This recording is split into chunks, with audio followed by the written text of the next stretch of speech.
ప్రభునందు ప్రియమైన దేవుని వల్లారా, మన ప్రభువును రక్షకుడైన క్రీస్తు వారి అతి శ్రేష్టమైన నామాలు మీకు అందరికీ శుభాభివందనాలు తెలియజేస్తూ ఉన్నాను. ఆత్మకు అనుదిన ఆహారము అనే ఈ కార్యక్రమంలో మరొక దినమును దేవుడు మనకు అనుగ్రహించాడు. ఈ దినమున ఆయన మాటలు విందాం, ఈ దినమున ఆయన కోసం బ్రతుకుదాం. సమయంలో ప్రార్థన చేసుకుందాం. పరలోకమందున్న మా తండ్రి, నీ పరిశుద్ధమైన మీ ప్రేమను బట్టి తండ్రి నీకు స్తుతులు స్తోత్రములు. మరొక దినమును మాకు ఇచ్చారు. యోగ్యత లేదు, ఆయన ఇచ్చారు. భక్తి లేదు, ఆయన మాకు ఇచ్చారు. నీకోసం బ్రతకలేదు, ఆయన మాకు ఇచ్చారు. తండ్రి మేమైతే అయ్యా మీ ఎందుకు సంతోషపడలేదు, అయినా కానీ మీ దగ్గర మాకు ఇచ్చారు. ఈ కృపను మేము సద్వినియోగపరచుకునే స్థితి మాకు దయచేయండి, వివేకాన్ని మాలో పుట్టించండి. అయ్యా నీ కృపలో మేము వర్ధులుటకు సహాయం చేయమని ప్రార్థన చేస్తూ ఉన్నాను. ఆత్మకు అనుదిన ఆహారము ఈ కార్యక్రమంలో ఈ మాటలు మాకు తెలియజేసి మమ్మల్ని స్వస్థపరచమని యేసువారి నామంలో ప్రార్థిస్తూ ఉన్నాను మా పరమ తండ్రి, ఆమేన్. మంచిదండి. ప్రభునందు ప్రియమైన దేవుని వల్లారా, ఈ ఉదయకాల సమయంలో దేవుని పిల్లలుగా మనం కొన్ని మాటలని ఆలోచన చేద్దాం. సుగుణాలు, దైవికమైన సుగుణాలు మనం కలిగి ఉండాలి. దైవికమైన మనసును మనం కలిగి ఉండాలి. దైవికమైన స్వభావాన్ని మనం కలిగి ఉండాలి. దేవుడు మనల్ని ఎందుకు పుట్టించాడో అది మనం ఖచ్చితంగా గ్రహించి తీరాలి. ఆయన ఎందుకు పుట్టించాడో ఆ పుట్టుకను మనం పురస్కరించుకొని ముందుకే సాగిపోవాలి. తల్లిదండ్రులారా, మీ పిల్లలకు దేవుణ్ణి అలవాటు చేయండి. మరొకసారి, తల్లిదండ్రులారా, మీ పిల్లలకు దేవుణ్ణి అలవాటు చేయండి. చాలాసార్లు తల్లిదండ్రులు తమ బిడ్డలకు రకరకాల అలవాట్లు నేర్పిస్తూ ఉంటారు. రోజు చదువుకోవాలరా, రోజు ఆడుకోవాలరా, రోజు ఇలా ఉండాలి, ఇలా ఉండకూడదు అని చెప్పేసి కొన్ని అలవాట్లను నేర్పిస్తూ ఉంటారు. ఇప్పుడు ఇలారా, ఈ భూమి మీద తల్లిదండ్రులుగా మీరు కొన్ని బాధ్యతలు కలిగి బిడ్డల భవిష్యత్తు కొరకు, బిడ్డల క్షేమం కొరకు కొన్ని అలవాటు మనం చూస్తూ ఉంటాం. మీరు వాకింగ్కి వెళ్తే వాకింగ్ తీసుకెళ్తారు, మీరు ఫంక్షన్కి వెళ్తే ఫంక్షన్ తీసుకెళ్తారు. మీరు ఏం చేస్తూ ఉంటారో వాటిని కూడా మీ పిల్లలు చేయాలని ఆశపడుతూ ఉంటారు. మీకు తెలియకుండానే కొన్నిటిని మీ పిల్లలకు అలవాటు చేస్తారు. మీకు తెలియకుండానే కొన్నిటిని మీ పిల్లలకు నేర్పిస్తారు. కావాలని కొన్నిటిని నేర్పిస్తారు. సంగీతం నేర్పిస్తారు, డ్యాన్స్ నేర్పిస్తారు, ఎన్నో కళలు నేర్పిస్తూ ఉంటారు, పాడడం నేర్పిస్తూ ఉంటారు. ఏమండి, మీరు మీ పిల్లలకు నేర్పించే ఇవి ఉన్నవే, అవి భూలోకం కొరకే. కానీ మీ పిల్లలు సురక్షితంగా, సుభిక్షితంగా, మంచి సంస్కారవంతమైన పిల్లలుగా, భక్తులుగా, దైవభక్తులుగా, దేశభక్తులుగా సమాజంలో ఉండి మీకు సంఘానికి మంచి పేరు తేవాలి అంటే ఖచ్చితంగా మీరు దేవుణ్ణి అలవాటు చేయాలి. మీరు మీ పిల్లలకు దేవుణ్ణి ఇవ్వండి.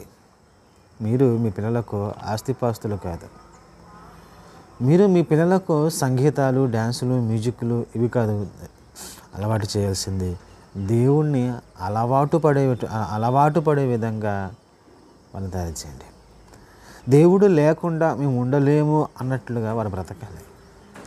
ప్రార్థన లేకుండా మేము ఉండలేము అన్నట్లుగా వారు బ్రతకాలి.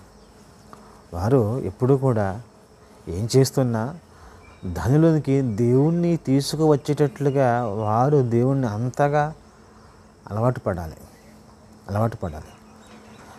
నేటి సమాజంలో ఉంటున్న తల్లిదండ్రులు ఏమైపోయారంటే అన్నిటినీ అలవాటు చేస్తారు, అన్నిటిని నేర్పిస్తారు, ఒక దేవుణ్ణి తప్ప. అందుకే వృద్ధులైపోయిన తర్వాత మీరు అనాథాశ్రమంలో ఉంటున్నారు, మీరు బజార్లో పడిపోయి ఉంటున్నారు. మిమ్మల్ని చూసుకుంటున్న కూతుళ్ళు లేరు, మిమ్మల్ని చూసుకునే కొడుకులు లేరు. ఎవరో అనాథ శరణాలయం వారు మాత్రమే మిమ్మల్ని చూస్తున్నారు. కారణం మీరు మీ పిల్లలకు దేవుణ్ణి అలవాటు చేయలేదు కనుక. మీరు మీ పిల్లలకు దేవుణ్ణి అలవాటు చేస్తే ఆ గతి రానివ్వదు. దేవుడు రానివ్వడు. ఒకసారి మీరు ఆలోచించండి పిల్లరా, ప్రార్థన ఉదయం లేచినప్పుడు ప్రార్థన అలవాటు చేయండి. భోజనం చేసేటప్పుడు ప్రార్థన చేసుకోమని అలవాటు చేయండి. ఆదివారం మానకుండా గుడికి వెళ్ళాలి. గుడికి వెళ్ళిన తర్వాత మోకరించి ప్రార్థన చేసుకోవాలి. పాటలు పాడాలి, కలిసి పాటలు పాడాలి, వాక్యం చదవాలి, పరిచర్యలో పాల్గొనాలని చెప్పేసి మీరు మీ పిల్లలకు దేవుణ్ణి అలవాటు చేయండి.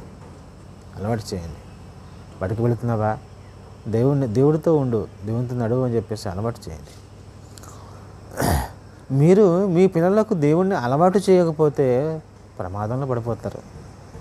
మీరు మాత్రమే కాదు సుమా, వారు కూడా ప్రమాదంలో పడిపోతారు. వారి భవిష్యత్తు అంధకారంగా మారిపోతూ ఉంటుంది. ఇందుని గురించి బైబిల్ ఏమని సెలవిస్తుందో ఒకసారి చదువుకున్న బైబిల్ నుంచి యోబు గ్రంథం 21వ అధ్యాయము 11వ వచనంలో, వారు తమ పిల్లలను మందలుగా బయటికి పంపుదురు, వారు నటనము చేయుదురు. ఏం చేస్తారంటే నటనము చేస్తారు. యాక్టింగ్ స్కిల్స్ నేర్పిస్తారట, సంగీతం నేర్పిస్తారట. ఏమంటే లోకంలో ఎన్నిటినో వాళ్ళు తమ పిల్లలకు అలవాటు చేస్తారు, ఎన్నో అలవాటు చేస్తారు. అందులో యాక్టింగ్ ఒకటి, సంగీతం ఒకటి, ఇంకా చెప్పుకోవాలంటే చాలా ఉన్నాయండి. ఇవన్నిటిని అలవాటు చేస్తారు. బాగానే ఉంది. మరి దేవుణ్ణి ఎందుకు అలవాటు చేయలేకపోతూ ఉంటారు? చాలాసార్లు మందుకు అలవాటు పడ్డాడురా, ప్యాకెట్కి అలవాటు పడ్డాడురా, వ్యభిచారానికి అలవాటు పడ్డాడురా అని వింటూ ఉంటాం మనం. అవును, ఎంత బానిసగా మారిపోయాడు త్రాగుడికి, ఎంత బానిసగా మారిపోయాడు మధ్యాహ్నానికి. ఏమండి, అమ్మాయికి అలవాటు పడిపోయాడండి వీడు అంట. బానిసగా మారిపోయాడు, దాసుడిగా మారిపోయాడు. ఏమండి, మీరు ఆలోచించండి. ఇదే విషయాన్ని మనం ఆలోచన చేసినప్పుడు దేవునికి మనుషులు ఎంతగా అలవాటు పడుతున్నారా? అవసరం కొరకు మాత్రమే దేవుణ్ణి వాడుకుంటున్నారా? దేవుడు లేకుండా మేము ఉండలేము, ఆయన వద్దకు రాకుండా మేము ఉండలేము, ఆయనకు ప్రార్థన చేయకుండా మేము ఉండలేము, ఆయన సహవాసం లేకుండా మేము ఉండలేము, ఆయన మాటలు చదవకుండా మేము ఉండలేము అని దేవుణ్ణి ఇంత ఎక్కువగా అలవాటు పడిన భక్తులు, క్రైస్తవులు, తల్లిదండ్రులు, వారి బిడ్డలు కనబడుతున్నారా అంటే లేదు అని చెప్పాలి పిల్లరా. అందుకే మీరు మీ పిల్లలకు దేవుణ్ణి అలవాటు చేయండి. మీకు దేవుణ్ణి అలవాటు చేసుకోనండి, అలవాటు అయిపోవాలని ఆయన అలవాటుగా మారిపోవాలి. మీ జీవితంలో, మీ దైనందిక జీవితంలో ఎప్పుడు కూడా దేవుడు అని ఆయన లేకుండా మీరు ఏమీ కూడా చేయలేని స్థితికి మీరు వెళ్ళిపోవాలి. అలాగని మూఢభక్తి కాదు, అజ్ఞాన భక్తి కాదు, వివేకంతో కూడిన, జ్ఞానంతో కూడిన, తండ్రి యొక్క సహవాసంతో కూడిన చక్కటి భక్తిని కలిగి ఉండి మనం వెలగాలండి. ప్రియులరా, ఆలోచించేయండి. ఇంకా బైబిల్ ఏం చెబుతుందంటే యోబు గ్రంథం 21:12 వచనంలో, తంబూర స్వరమండలను పట్టుకొని వాయించుదురు, సానికనాథుని విని సంతోషించుదురు. చూసారండి, అంటే మీరు మీ పిల్లలకు ఏం నేర్పిస్తున్నారు, మీరు మీ పిల్లలకు ఏమి నేర్పిస్తున్నారని చెప్పేసి ఒకసారి మనం ఆలోచన చేసుకోవాలి. సంగీతమా, డ్యాన్సా, మ్యూజిక్లా, లోక సంబంధమైన కార్యక్రమాల, వేటిని నేర్పిస్తున్నారు అవి వాటి వల్ల ప్రమాదం ఉంటుంది. బహుశా వాటి వల్ల లాభం రావచ్చు, వాటి వల్ల క్షేమం రావచ్చు, కొంతకాలం వాటి వల్ల మేలు కలవచ్చు. కానీ కొంతకాలం బాగానే ఉంటుంది, కానీ వారి భవిష్యత్తు మాత్రం సరిగ్గా ఉండదని దేవుడు చెబుతున్నాడు. చూద్దాం ఒకసారి 13వ వచనంలో, వారు శ్రేయస్సు కలిగి తమ దినములు గడుపుదురు, ఒక్క క్షణములోనే పాతాళమునకు దిగుదురు. అంటే పైన వాటన్నిటిని అలవాటు చేసావు, బాగానే ఉంది, కొంతకాలం బాగానే ఉంది, తమ దినములో గడుపుతారు శ్రేయస్సు కలిగి. తర్వాత ఒక్క క్షణములో వాళ్ళు ఎక్కడికి వెళ్ళిపోతున్నారో ఆలోచన చేస్తారా? ఎక్కడికి వెళ్ళిపోతారని చెప్పేసి ఏ రోజైనా ఆలోచన చేస్తావా? మీరు మీ పిల్లలకు వాక్యాన్ని అలవాటు చేయండి, మీరు మీ పిల్లలకు ప్రార్థన అలవాటు చేయండి, మీరు మీ పిల్లలకు సంఘ సహవాసాన్ని అలవాటు చేయండి, మీరు మీ పిల్లలకు మంచిని అలవాటు చేయండి. ఇంత మంచి అలవాటు చేస్తారండి, జీవితంలో ఎప్పుడు వారు ఓడిపోరు. ఒకవేళ ఓడిపోయినా ధైర్యంగా నిలబడి ఎదిరించగలుగుతారండి. ఆలోచన చేయండి సరే. ఎందుకు మనం ఈరోజు పిల్లలకు దేవుని అలవాటు చేయలేకపోతున్నాం? ఈరోజు మొబైల్కి పిల్లలు అలవాటు పడిపోయారు. అందులో వచ్చే గేమ్స్ కానీ, అందులో వచ్చే రీల్స్ని చూసి సంబరపడిపోతున్నారు, ఆశ్చర్యపడిపోతున్నారు, ఆనందపడిపోతున్నారు. ఒక మొబైల్ ఈరోజు అలవాటు అయిపోయింది.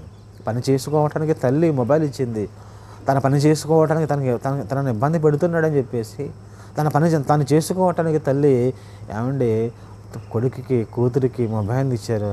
అది అలవాటు అయిపోయింది. ఈరోజు భోజనం తినేటప్పుడు వాళ్ళు ఏం చేసినా కానీ మొబైల్ లేకుండా ఏ పని కూడా చేయలేకపోతున్నారంటే అలవాటు పడిపోయారు. చాలామంది మొబైల్కి అలవాటు పడిపోయి జీవితాన్ని పాడు చేసుకుంటున్నారు, జీవితాన్ని విచ్ఛిన్నం చేసుకుంటున్నారు, జీవితాన్ని కూలదోచుకుంటున్నారు. ఒకసారి ఆలోచన చేస్తున్నారా పిల్లలారా? ఎందుకు మీరు మీ జీవితంలో దేవుని అలవాటు చేయలేకపోతున్నారు? లోక సంబంధం ఎందుకు అలవాటు చేస్తున్నారు? అది మిమ్మల్ని పాడు చేస్తుంది, మీ కుటుంబాన్ని పాడు చేస్తుంది, మీ ఆత్మను పాడు చేస్తుంది. మీరు మీ పిల్లలు ఏమైనా నరకానికి వెళ్ళిపోవడం ఇష్టమా? వారు ఆరని అగ్నిగుణంలో పడిపోవడం మీకు ఇష్టమా? ఒక్క క్షణములో అంటున్నందుకు వారు శ్రేయస్సు కలిగి తమ దినములు గడుపుదురు, ఒక్క క్షణములోనే పాతాళానికి దిగిపోదురు అని వాక్యం చెబుతుంది కదా. ఎందుకయ్యా, ఎందుకు మీరు మీ పిల్లలకు వీటన్నిటిని అలవాటు చేస్తున్నారు? ఎందుకు దేవుణ్ణి అలవాటు చేయలేకపోతున్నారు? వారు చెబుతారంట 14వ వచనంలో, వారు నీ మార్గములను గురించిన జ్ఞానము మాకక్కరలేదు, నీవు మమ్మల్ని విడిచిపోమని దేవునితో చెప్తారు. దేవుడు మాకు వద్దు, దేవుడు మాకు అలవాటు చేయొద్దు, ప్రార్థన మాకు వద్దు, విసుకొచ్చేస్తుంది, నిద్ర వచ్చేస్తుంది. ఎవరైనా ప్రార్థనకు వచ్చినప్పుడు కొంతమంది పిల్లలు మీరు చూస్తున్నప్పుడు ఏమంటే ప్రార్థన నుంచి పదే లేచి వెళ్ళిపోతూ ఉంటారు, బయటకు వెళ్ళిపోతూ ఉంటారు. ఎందుకు వెళ్ళిపోవాలి అనిపిస్తుంది నీకు? ఎందుకు బయటకు వెళ్ళిపోవాలని చెప్పేసి అనిపిస్తూ ఉంది అంటే మీరు మీ పిల్లలకు ఏమంటే ప్రార్థన దగ్గర ఎలా బిహేవ్ చేయాలో, ఎలా ఉండాలో, దేవుడు అంటే ఎలా గౌరవించాలో మీరు చెప్పలేదు, అలవాటు చేయలేదు. మీరు ప్రార్థన సరిగ్గా అలవాటు చేయలేదు కనుక పట్టమని 10 నిమిషాలు కూడా ఏమండి దేవుని మందిరములో సహవాసం దగ్గర కూటము దగ్గర మీటింగ్ దగ్గర కూర్చోలేకపోతున్నారు. అదే ఫోన్ ఇచ్చి చూడమంటే గంటలు కూర్చుంటున్నారు. అది అలవాటైంది, ఇది అలవాటు అవ్వలేదు. మొబైల్ యొక్క రుచి అర్థమైంది, అలవాటు పడ్డారు. ఏమండి దేవుని రుచికి మాత్రం అర్థం కాలేదు. యెహోవా ఉత్తముడని రుచి చూచి తెలుసుకోమని చెప్పేసి అంటున్నాడు కదా. దేవుని యొక్క రుచి మీ పిల్లలకు అర్థం కాలేదు అంటే మీరు వారికి దేవుని గురించి చెప్పలేదు, దేవుని గురించి అవగాహన చేయలేదు, దేవుని గురించి మనకు అర్థం కాయేటట్లు చెప్పలేదు మీరు. అందుకే ఆయన రుచి ఇష్టం లేకుండా చేదైపోయింది. నీ మార్గం గురించిన జ్ఞానం మాకు అక్కరలేదు, నీవు మనం విడిచిపోమ్మని దేవునితో చెబుతారు అని అంటే ఏమండి దేవుని అలవాటు చేయలేదు కనుకనే వాళ్ళు దేవుడు మాకొద్దు, ప్రార్థన మాకొద్దు, బ్రతకనేమని చెప్పేసి అంటున్నారు. చూడండి ఎక్కడున్నాం ఈరోజు? ఏం చేస్తాం ఈరోజు? తల్లిదండ్రులుగా మీ బాధ్యత ఏంటి? ఉద్యోగం చేయడమే నా బాధ్యత అనుకుంటున్నారా? పనికి వెళ్ళటమే నా బాధ్యత అనుకుంటున్నారా? లేకపోతే ఏదన్నా బిజినెస్ చేసుకోవడమే నా బాధ్యత, వాడికి మంచి డబ్బులు ఇవ్వాలి, ఆస్తిని ఇవ్వాలి, పదవులు ఇవ్వాలి అని ఇదే మీ బాధ్యత అనుకుంటున్నారా? ఆస్తి ఇవ్వాలి, ఏమండి మంచి సంపాదన కూడా వాళ్ళకి ఇవ్వాలి. వాటన్నిటికంటే ఇవ్వాల్సింది తెలుసండి, దేవుడిని ఇవ్వాలండి. దేవుడు లేకపోతే అన్నీ ఉన్న వ్యర్థమే కదా. దేవుడు లేకపోతే ఏమున్నా వ్యర్థమే కదా. దేవుడు లేకపోతే అది మన జీవితాలకు అది ప్రమాదం. అది దేవుడి కోసం వాడలేని డబ్బు అయినా, దేవుని కోసం ఇవ్వలేని ఏదైనా, దేవుని కోసం చేయలేని ఏదైనా కానీ, దేవుడు లేనిది ఏదైనా కానీ మన ఆత్మలకు అది ప్రమాదమే కదా. అది క్షేమం కాదు. అది బైబిల్ ఏమి చెబుతుంది అంటే ఒకసారి ఆలోచన చేసుకోండి ప్రియులారా. మేము ఆయనను సేవించుటకు సర్వశక్తి గలవాడెవడో, మేము ఆయన గురించి ప్రార్థన చేయడం చేత మాకేమీ ఫలము కలుగుదని వారు చెబుతారు. ఏమండి ప్రార్థన చేస్తే మాకు లాభం ఏంటి? లాభాల కోసం ప్రార్థనకు వస్తున్నారా? లాభాల కోసం ప్రార్థన చేస్తున్నారా? అవసరం కోసమే దేవుని వద్దకు వస్తున్నారా? అవసరం వరకు మాత్రమే దేవునికి ప్రార్థన చేస్తున్నారా? ఏమండి దేవుణ్ణి ఎలా అలవాటు చేస్తారు మీరు? కష్టం ఉంది ప్రార్థించే, వ్యాధి ఉంది ప్రార్థించే, బాధ ఉంది ప్రార్థించే అని దేవుడిని అలవాటు చేశారా? లేదు. తప్పు. ఆ విధానం తప్పు, ఆ భక్తి తప్పు. కష్టం ఉన్నా నష్టం లేకున్నా ఏమున్నా లేకపోయినా కానీ ఎప్పుడు కూడా దేవుణ్ణి ప్రార్థన చేయాలని, దేవునితో మాట్లాడాలని చెప్పేసి మీరు మీ పిల్లలకు బోధించండి, నేర్పించండి. ఏమంటే దేవుణ్ణి అలవాటు చేయండి. దేవుణ్ణి అలవాటు చేస్తే వారి జీవితాలు బాగుంటాయి. ఏమండి వ్యసనాలు పాలవరు. ఏమంటే చెడు పనులు చేయకుండా ఉంటారండి, పాపం చేయకుండా ఉంటారండి. కనుక మీరు మీ జీవితంలో ఏం చేయాలి అని అంటే ఖచ్చితంగా ఏమండి దేవుణ్ణి అలవాటు చేయండి. దేవుణ్ణి అలవాటు చేయలేకపోతే ఏం జరుగుతుందో ఏమండి బైబిల్ చెప్తుంది, వారి క్షేమము 16వ వచనంలో, వారి క్షేమము వారి చేతిలో లేదు, భక్తిహీనుల యోచన నాకు దూరముగా నుండును గాక. వారి క్షేమమట వారి చేతిలో లేదండి. ఏమండి దేవునికి అలవాటు పడలేని వారికి క్షేమము లేదు. వారి చేతుల్లో ధనం ఉండొచ్చు, వారి చేతిలో పదం ఉండొచ్చు, వారి చేతిలో సంగీతం ఉండొచ్చు, వారి చేతిలో మంచి మంచి కళలు అనేవి ఉండవచ్చు, మంచి మంచి అలవాట్లు వారి జీవితాల్లో ఉండొచ్చు. దేవుడు అనే ఆయన అలవాటు పడకపోతే మాత్రమట ఏమండి వారికి క్షేమమే వారి చేతిలో లేదు. డబ్బు ఉంది కదా, ఆస్తి ఉంది కదా, పదవి ఉంది కదా, ఉద్యోగం ఉంది కదా, నాకేంటిలే అనుకుంటున్నారు. కానీ బైబిల్ చెప్తుంది వారి క్షేమము వారి చేతిలో లేదు. పిల్లలు ఆలోచన చేయండి ఒకసారి. ఎందుకు మీరు మీ జీవితంలో దేవుణ్ణి అలవాటు చేయలేకపోతున్నారు? ఏమని ఎంత మంచి దేవుణ్ణి అలవాటు చేయలేకపోతే ఎలా? ఒక మీ స్కూల్ మీ పిల్లల్ని స్కూల్లో జాయిన్ చేసేటప్పుడు మరి నాయన మంచి తెలివి కలిగిన మంచి విద్యార్థి జత పెట్టరా.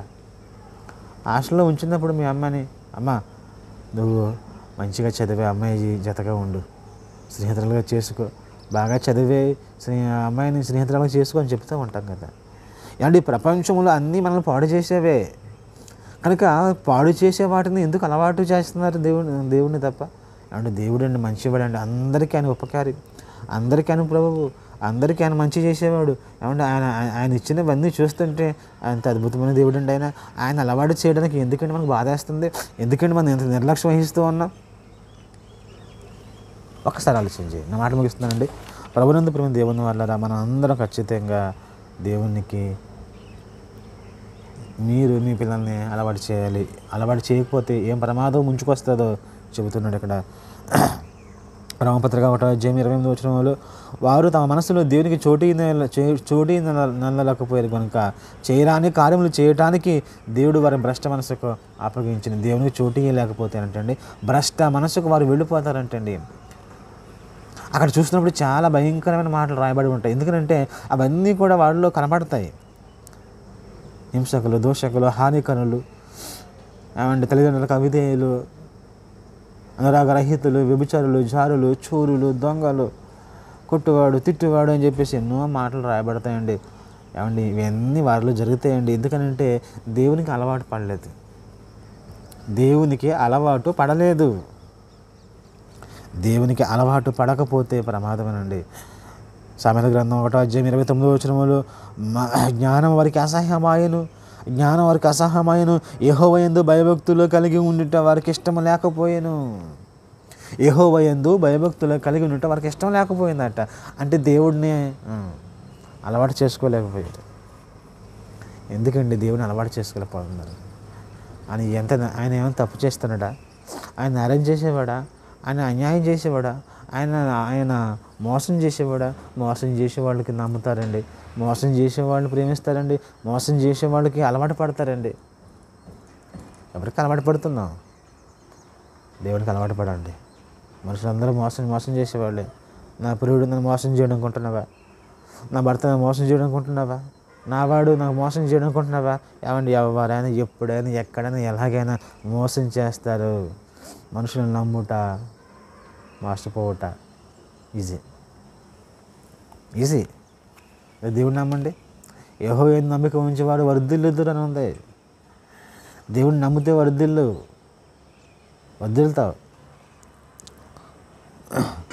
ఏమంటే బైబిల్లో తల్లి ఉందండి, అన్న. ఆమె పిల్లలు లేరు ఆమెకి. దేవుడు ఇచ్చాడు, మొత్తం మీద సమయంలో ఇచ్చాడు. ఆ సమయంలో తీసుకుని వచ్చి మందిరానికి వచ్చి ఏమంటే మొక్కుబడి ప్రతిష్ఠ చేస్తున్నప్పుడు ఆ తల్లి ఒక మాట అంటుంది, కాబట్టి నేను ఆ బిడ్డను యెహోవాకు ప్రతిష్ఠించుచున్నాను.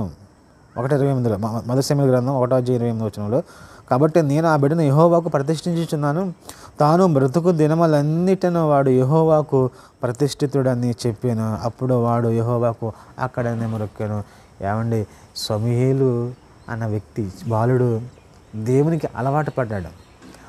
దేవునికి అలవాటు పడేటట్లుగా తన తల్లి చేసిందండి.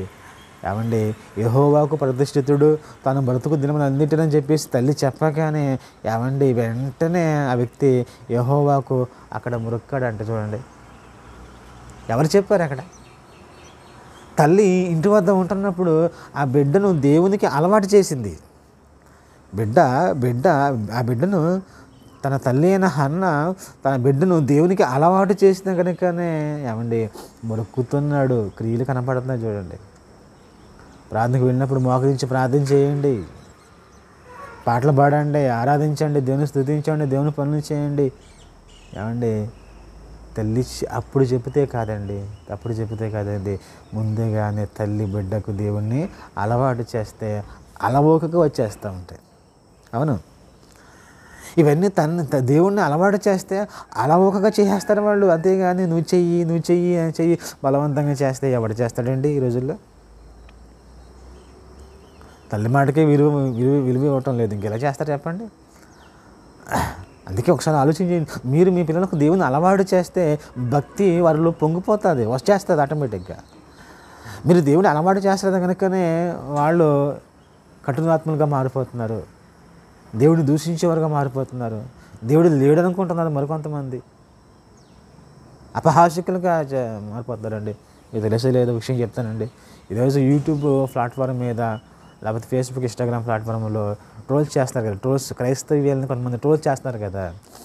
అలా ట్రోల్ చేస్తున్న వారిలో ఎక్కువ శాతం అనుకుంటున్నాం చాలాసార్లు అన్యులు ఎవరో ట్రోల్ చేస్తారు అనుకుంటున్నారు. కాదండి, అన్యులు ఎవరో ట్రోల్ చేయటం లేదు.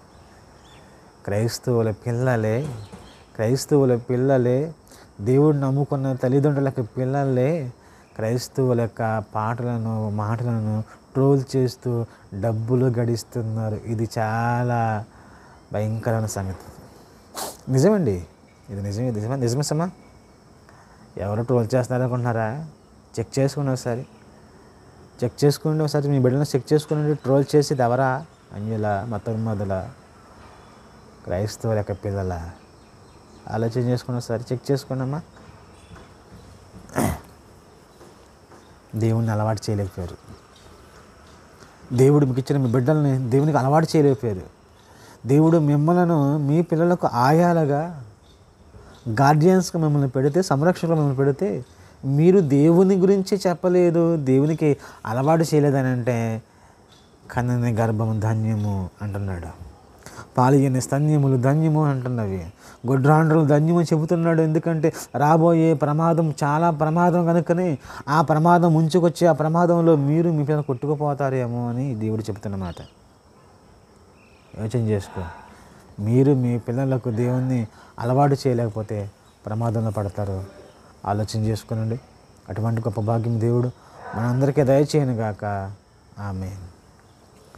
కృపగల తండ్రి, ప్రేమగల మా దేవ, చెబుతున్న ఈ మాటలు మా జీవితంలో నెరవేర్చండి. వాక్యానుసారంగా జీవించే ధన్యత భాగ్యం మాకు దయచేయని ప్రార్థన చేస్తూ ఉన్నాం. వింటున్న వారు, వినబోతున్న వారిని కూడా దీవించి బలపరచండి, స్వస్థపరచండి, హృదయాలను స్వస్థపరచని ప్రార్థన చేస్తున్నాం. హృదయాలను తండ్రి బాగు చేయండి తండ్రి. అనేక అలవాట్ల చేత బిడ్డలు బాధపడుతుండగా తండ్రి మీరు బాగు చేయండి. అనేక మంది సంఘంలో ఉంటున్న వారు తండ్రి, అయ్యా తండ్రి చేసినాములో తండ్రి బాగు చేయమని ప్రార్థన చేస్తున్నాం. మహిమ మీరు పొందుకోమని అయ్యా క్రీస్తు నామములో ప్రార్థించి అడిగి పెట్టుకుని వచ్చిన మా పరమ తండ్రి. ఆమేన్.